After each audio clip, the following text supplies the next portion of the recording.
સ્થાનિક સ્વરાજની ચૂંટણીઓમાં ફોર્મ પરત ખેંચવાની અંતિમ મુદત પહેલા જ ગુજરાતના રાજકારણમાં ભારે ગરમાવો જોવા મળી રહ્યો છે। રાજકોટ મહાનગરપાલિકાના જંગમાં કોંગ્રેસે હાઈકમાન્ડના આદેશથી મિશન અજ્ઞાત હાથ ધર્યું છે। આ વ્યૂહરચના હેઠળ પક્ષના અંદાજે 65 જેટલા મજબૂત દાવેદારોને એકસાથે સુરક્ષિત અને ગુપ્ત સ્થળ પર ખસેડી એક પ્રકારે નજરકેદ કરી દેવામાં આવ્યા છે અને જેથી મતદાન પૂર્વે ઉમેદવારોની વફાદારી અકબંધ રાખી શકાય। ફોર્મ ચકાસણી કાર્યવાહી પૂર્ણ થતાની સાથે જ કોંગ્રેસને ફોર્મ પરત ખેંચવા સમય સુધી ઉમેદવારોને અજ્ઞાત સ્થળે લઈ જવાની ફરજ પડી છે।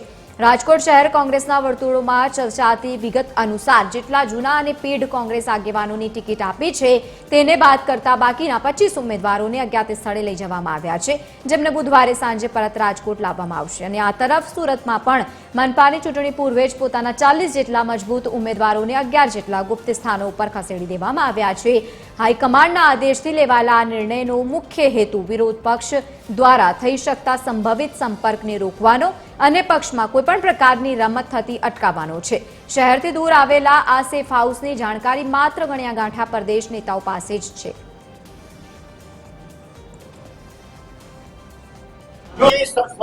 અને અમારા જે નવા અને જે ઉમેદવારો છે એને જ્યારે ધમકીના આવી રીતના ફોર્મ મળ્યા, ધમકી માટેના ફોન આવ્યા હતા, તેથી અમારા શહેર પ્રમુખશ્રીએ આ માટે થઈ અને એક જે નવા ઉમેદવારો છે જેને ધમકી મળી છે એવા ડઝનેકથી ઉપરના જે ઉમેદવારો છે એને અજ્ઞાત સ્થળે લઈ ગયા છે અને જે 15 તારીખ જે ખેંચવાનો એટલે કે ફોર્મ ખેંચવાનો જે સમય છે ત્યાં સુધી એ લોકોને અજ્ઞાત સ્થળે લઈ ગયા છે। અમે અમારા ઉમેદવારોને ખોટી રીતે માનસિક રીતે કોઈ હેરાન ન કરે એટલે સ્ટ્રેટેજીના ભાગરૂપે અમે આ કાર્યક્રમ કરેલો છે।